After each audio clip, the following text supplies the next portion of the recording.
Hai, Assalamualaikum warahmatullahi wabarakatuh. Nama saya Muhammad Tahami Selamat. Saya merupakan pelajar OUM dalam bidang Bachelor Health and Science. Hari ini saya akan membentangkan tajuk emergency dan trauma, trauma care dalam clinical posting saya.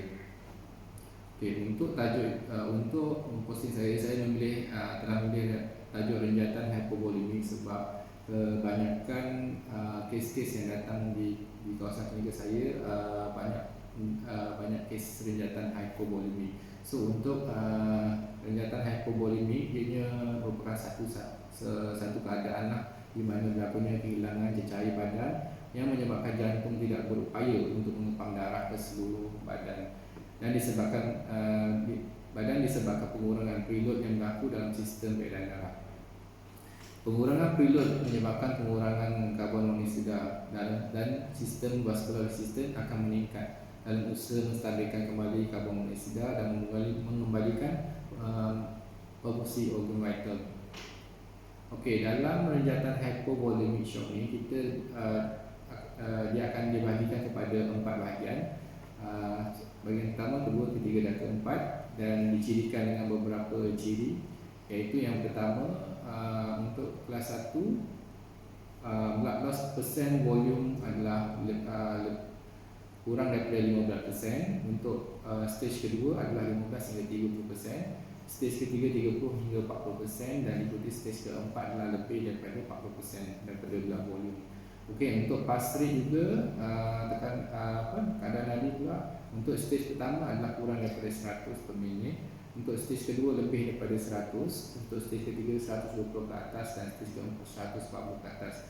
Untuk tekanan darah, untuk stage pertama adalah normal dan stage kedua adalah normal, dan manakala stage ketiga dan keempat adalah berkurangan. Bagi pulse pressure adalah normal dan ataupun boleh meningkat untuk stage pertama. Untuk stage kedua, ketiga dan keempat dia akan berkurangan. Untuk capillary reflex test untuk peringkat pertama adalah normal dan diikuti kedua, ketiga dan keempat adalah positif. Respiratory rate untuk stage pertama adalah 14 hingga 20 per minit, manakala untuk stage kedua 20 hingga 30 minit, stage ketiga 30 hingga 40 minit, dan stage keempat adalah 35 minit ke atas, 35 per minit ke atas. Untuk urine output pula, untuk stage pertama adalah lebih daripada 30, manakala stage kedua 20 hingga 30, dan stage ketiga adalah 5 hingga 15, manakala stage keempat negatif pula. Okey. Untuk CNS, untuk mental status pula akan berlaku perubahan juga. Untuk stage pertama patient ni akan biasanya anxious lah. Untuk stage kedua mild anxious. Untuk stage ketiga dia akan anxious and confused, dan stage keempat adalah confused dan lethargic. Okey, untuk fluid replacement, penggantian cair badan, untuk stage pertama biasanya kita akan menggunakan crystalloid. Untuk stage kedua crystalloid juga, manakala stage ketiga crystalloid ataupun blood lah. Untuk stage keempat crystalloid dan blood. Okey, untuk penilaian pesakit yang mengalami renjatan, pertama sekali kita haruslah melakukan pemantauan vital sign dengan rapi. Sekala perubahan vital sign kita kena kesan awal untuk memastikan pesakit dalam keadaan selamat lah. Keduanya pemantauan mental status BCS brain untuk melihat atau mengakses brain tissue perfusion pesakit tersebut. Yang ketiganya pemantauan ujian darah. Ujian darah yang biasa kita lakukan, biasanya kita akan ambil arterial blood gases iaitu ABG, dan lactocoagulation panel iaitu PT dan PTT. Biasanya kalau berlaku hypovolemic shock, PT dan PTT yang berpanjangan kita akan dapat dalam keputusan ujian darah. Kemudian peningkatan TCK dan BUN dan creatinine meningkat. Okey, penilaian pesakit dalam keadaan renjatan. Kita akan nilai keadaan pesakit semasa renjatan. Kita nak lihat tahap renjatan tu, klasifikasi dia yang stage pertama, kedua, ketiga atau keempat. Okey, pertama sekali teknik dan jika tidak dikawal boleh bertambah teruk sehingga validnya lah. Kemudian yang kedua, pengurangan uric output. Kalau dah stage keempat, biasanya urine output akan semakin berkurang lah. Kulit kelihatan pucat, sejuk dan lembab sebabkan kehilangan fluid dalam badan. Anxiety, keliru dan gelisah disebabkan oleh brain tissue perfusion dia berkurangan, jadi patient akan menjadi anxiety, keliru dan gelisah lah. Kemudian seterusnya, tiada kedengaran bunyi khusus lah, bawah sound absent. Okay, seterusnya perancangan dan intervensi yang dilakukan yang biasanya adalah yang pertama adalah resusitasi cairan lah. Kita akan menggantikan cairan yang hilang tu dengan cairan Crestor, koloid ataupun blood product lah. Kemudian administrasi produk darah, pemantauan darah. Demografi data pesakit. Okey, berikut adalah case study yang telah saya lakukan berkenaan pesakit yang mengalami hypovolemic shock. Okey, nama pesakit yang dirahsiakan pesakit Z, saya letak. Okey, kemudian status pesakit ini adalah berkahwin dan jantina. Lelaki adalah seorang lelaki yang berumur 26 tahun. Pekerjaan adalah operator kilang elektronik. Tingginya setinggi 130 cm dan berat 60 kg. Okay, sejarah sosial pesakit adalah seorang perokok tega sejak berusia 16 tahun. Pesakit mengisap rokok sekotak untuk sehari. Pesakit juga tidak pernah mengambil sebarang minuman keras dan tidak pernah terlibat dengan penyalahgunaan darah sama ada suntikan maupun pil. Sejarah pembedahan. Untuk sejarah pembedahan, pesakit ini pernah mengalami pembedahan appendektomi 5 tahun yang lepas. Untuk sejarah perubatan lepas, pesakit mempunyai penyakit asma sejak umur 16 tahun dan sehingga hari ini pesakit ini masih lagi dalam rawatan susunan klinik yang berhampiran. Pesakit dibawa oleh ambulan dan berdasarkan panggilan ambulan yang diterima dari orang awam, pesakit terlibat dalam kemalangan yang membabitkan sebuah motosikal dengan sebuah kenderaan sedan.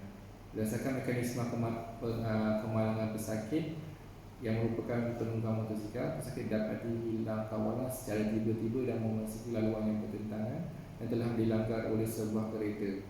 Semasa di tempat kejadian, didapati pesakit memakai topik reda dan dalam keadaan yang keliru lah, confused. Okey, untuk pemeriksaan fizikal yang dilakukan kepada pesakit ini, secara menyeluruh kita buat daripada kepala hingga ke kaki lah.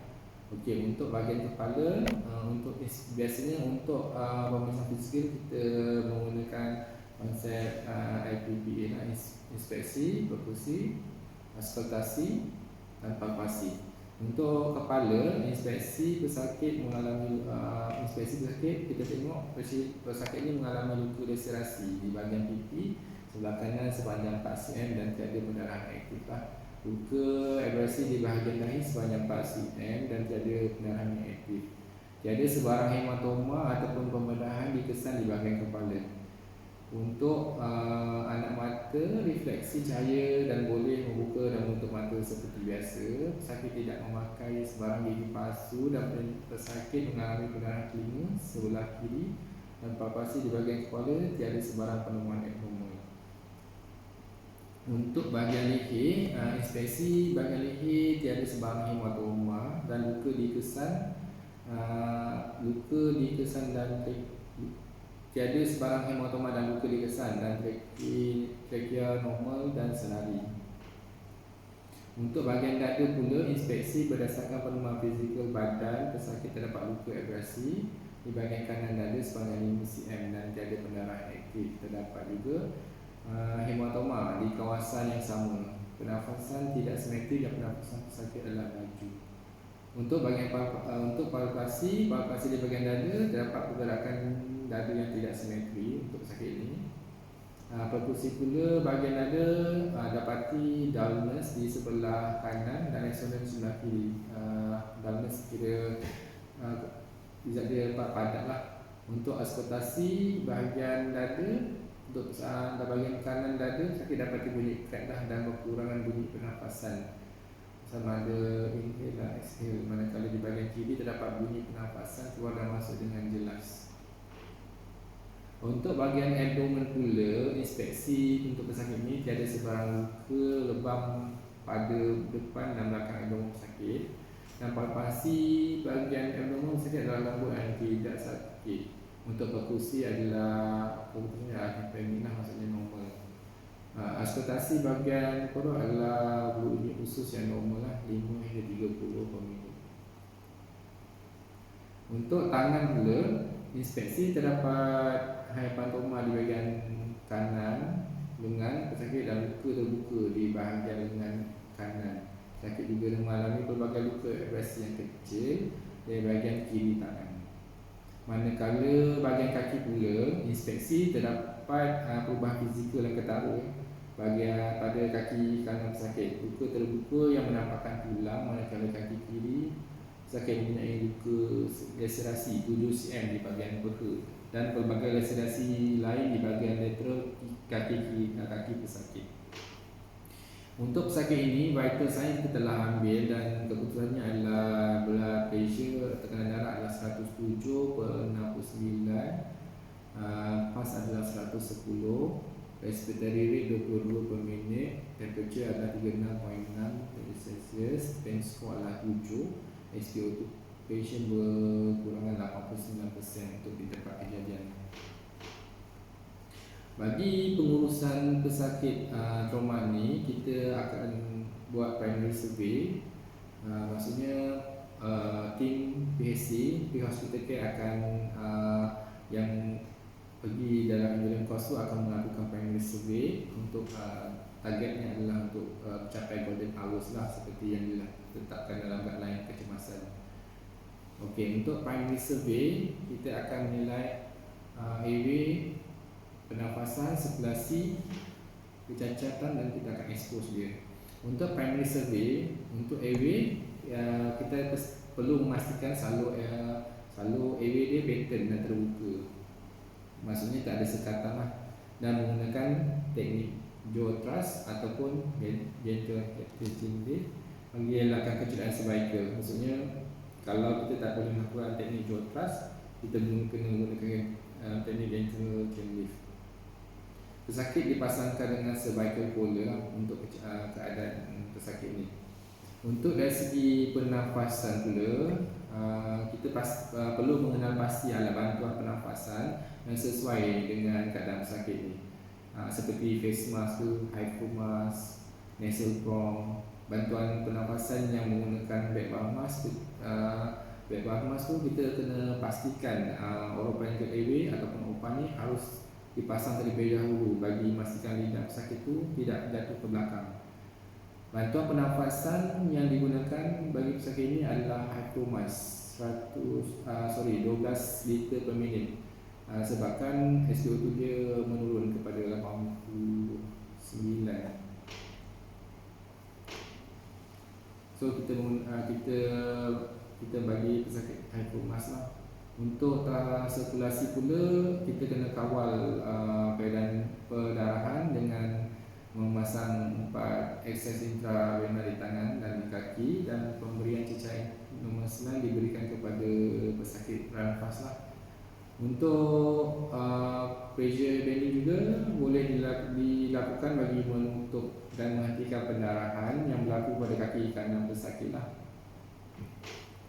Okey, untuk kecacatan pula, pesakit kita perlu mengakses menilai pesakit sama ada terdapat kecacatan tubuh badan yang berlaku akibat daripada kemalangan tersebut.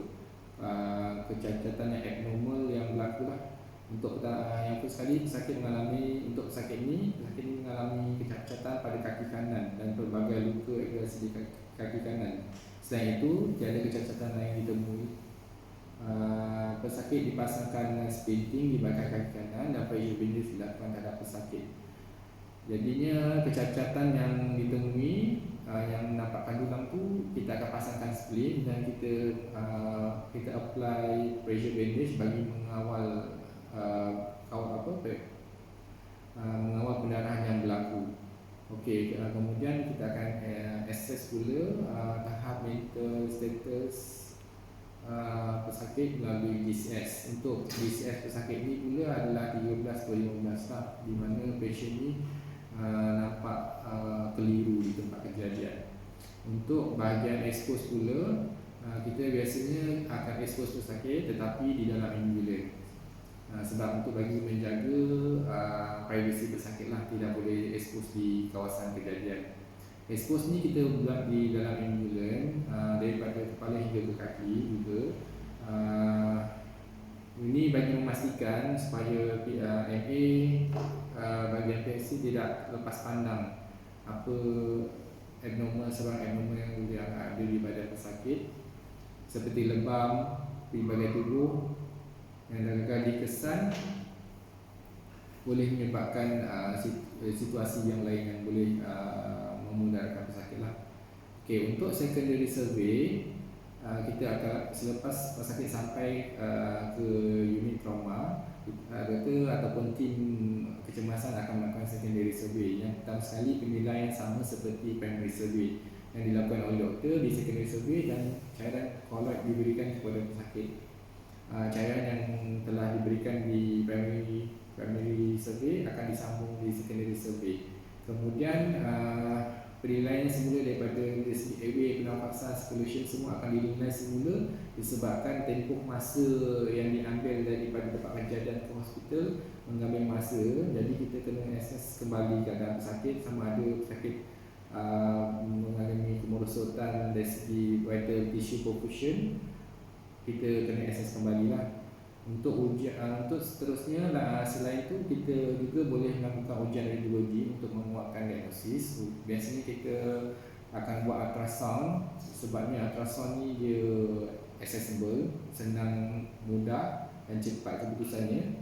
Kemudian ultrasound kita boleh apply untuk kita suspect patient ni mengalami internal bleeding ataupun organ injury, internal organ injury. Selain itu, kita boleh buat X-ray dada dan kaki kanan.